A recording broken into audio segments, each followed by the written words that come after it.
राम महात्मा जी, धन धन सदगुरु। तेरा ही आसरा जी। आपका नाम क्या है जी? आप कौन बोल रहे हो जी? जी मैं जितेंद्र जी बोल रहा हूँ, कहाँ से? उत्तर प्रदेश से। जितेंद्र जी, मेरा नाम रवि शर्मा है। अच्छा जी, आप डेरे से ही बोलिए। रहते हो? डेरे से हूँ जी। अभी भी डेरे में ही हो? अभी डेरे में नहीं हूँ, अभी बाहर हूँ। अच्छा जी, क्या हो गया है बाबा जी के साथ? कुछ नहीं हुआ बाबा जी के साथ। हम तो रोज बाबा मैसेज बाबा जी के साथ क्या हो सकता है जितेंद्र जी, आप बताओ मेरे को। बात तो ठीक वो है मालिक आपकी। वो मालिक थे, ठीक है। हम्म। उनके साथ कोई कोई इंसान, कोई जानवर भी उनके साथ कुछ कर सकता है? आप बताओ। ऐसे बड़े फकीर को कोई दुख दे सकता है भला? जी नहीं। दे नहीं ना सकता। तो कोई, जिनको लोग कह रहे हैं इन्होंने उनको ये दुख दिया वो दुख दिया, वो तो उनके ही हैं। उनको क्या जरूरत थी कुछ भी करने की? मैं वही तो कह रहा हूँ, मुझे आज 22 साल हो गई डेरे में नाम लिए। 22 साल हो गए ना जितेंद्र जी।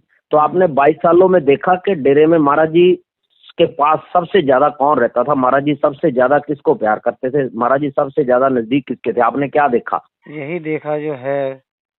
क्या क्या किसको देखा आपने? महाराज जी किसको सबसे ज्यादा प्यार करते थे? और वो आदमी कभी आगे नहीं आता, कभी वो कोई नंबरदारी नहीं करता, वो कभी वो सभी दूसरे आगे रहते हैं। सब हम लोग गाते हैं, बजाते हैं, भजन गाते हैं, वो कभी आगे नहीं आते। तो उनको क्या जरूरत थी?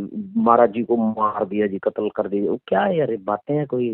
भगवान को जान देनी नहीं है नहीं, ना वो मालिक। जो लोग इतने मतलब डेरे में जो संगत रहती है, उनको इतना भी यकीन नहीं है कि हम इतने दिन से यहाँ रह रहे हैं। ऐसा ऐसे कैसे हो सकता है?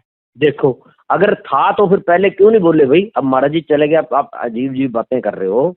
अब जब महाराज जी बैठे थे तो आप वो बात करो भाई कि ये हो रहा है डेरे में, आप तब तो आप बोले कुछ नहीं, सही बात है है। ना? नहीं, वो पूर्ण सतगुरु थे, पूर्ण सतगुरु हैं, पूर्ण सतगुरु रहेंगे जितेंद्र जी।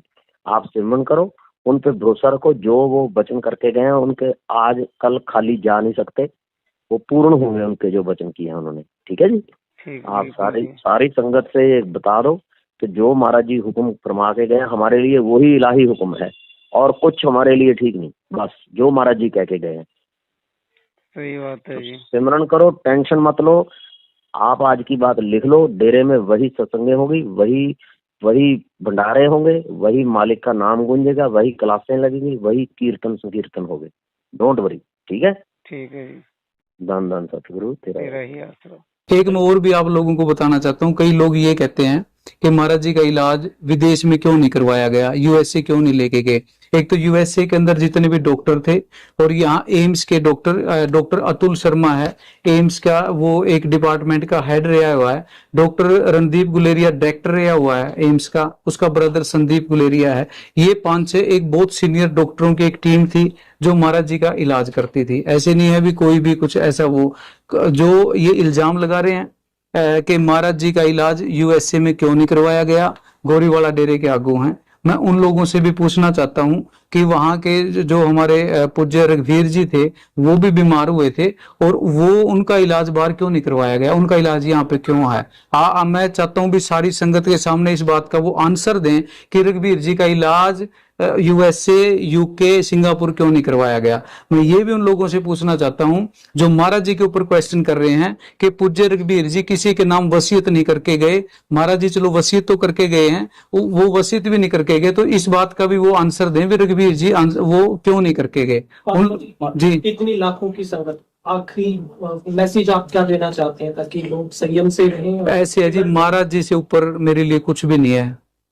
मैं आप लोग ये कहते हैं ना कि भी यूएसए क्यों नहीं लेके गए। इंडिया ने चाइना के वीजे बंद कर रखे हैं, चाइना का कोई भी आदमी इंडिया में नहीं आ सकता। एक डॉक्टर है हमारी वहां पे संगत है, उन्होंने बोला भी एक आयुर्वेद का डॉक्टर है, महाराज जी का इलाज कर सकता है, आप उसको यहाँ पे बुलाओ। हम पिछले 2 महीने से उस प्रयास में लगे हुए हैं। ये हमने खट्टर साहब को लेटर लिखा हुआ है, ये देखो भाई उस डॉक्टर को यहाँ पे बुलाया जाए, आप विदेश मंत्री से बात कीजिए।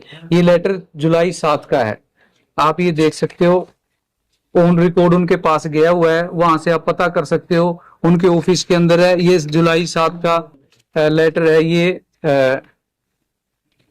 एक विदेश मंत्री को लिखा हुआ है, मेरे मोबाइल के अंदर मैसेज आया हुआ है कि आपकी बात बीजिंग एम्बेसी के अंदर पहुंच गई है और आप वीजा अप्लाई कर दीजिए। ये मेरी वहां पे एक विदेश मंत्रालय में हमारा सत्संगी है, उसके साथ 28 जुलाई की बात है। आप चैट की कॉपी को मैं आपको कॉपी भी दे सकता हूं।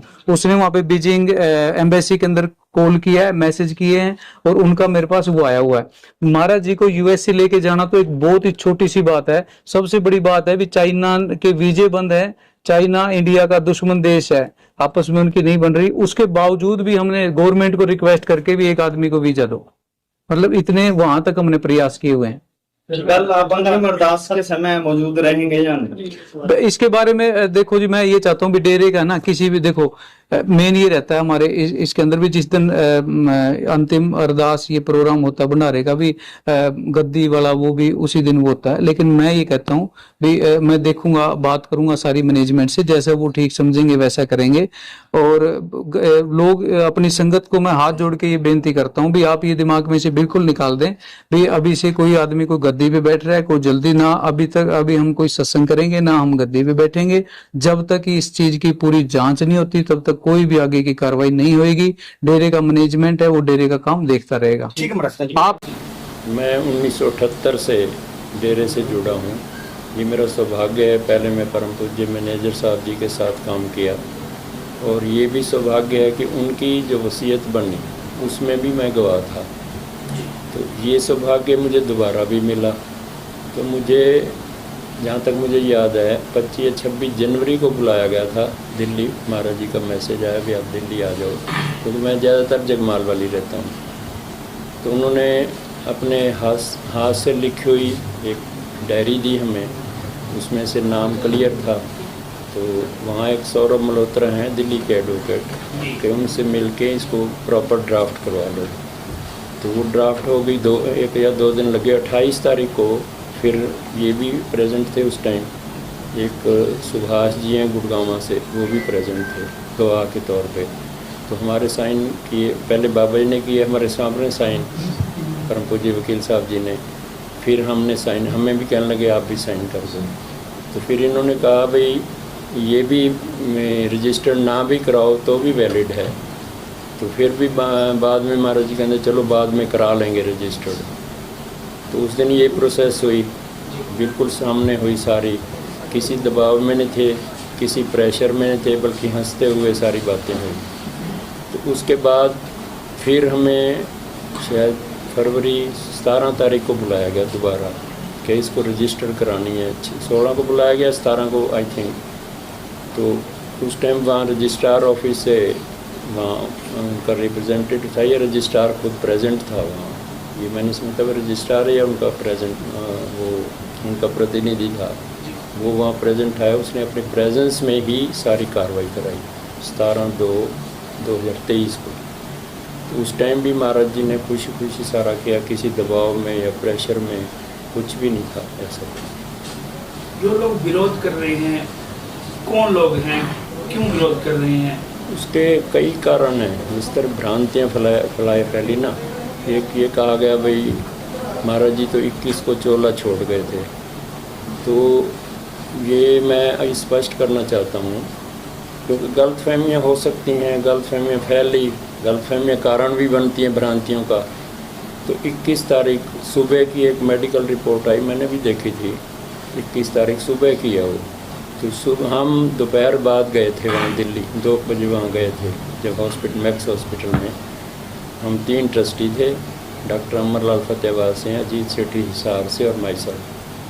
तो 2 और थे, इनके पिताजी बुधराम जी हैं, बुधराम जी हैं ना, इनके पिताजी बुधराम जो महाराज जी के सगे भाई हैं, एक महाराज जी की सगी बहन।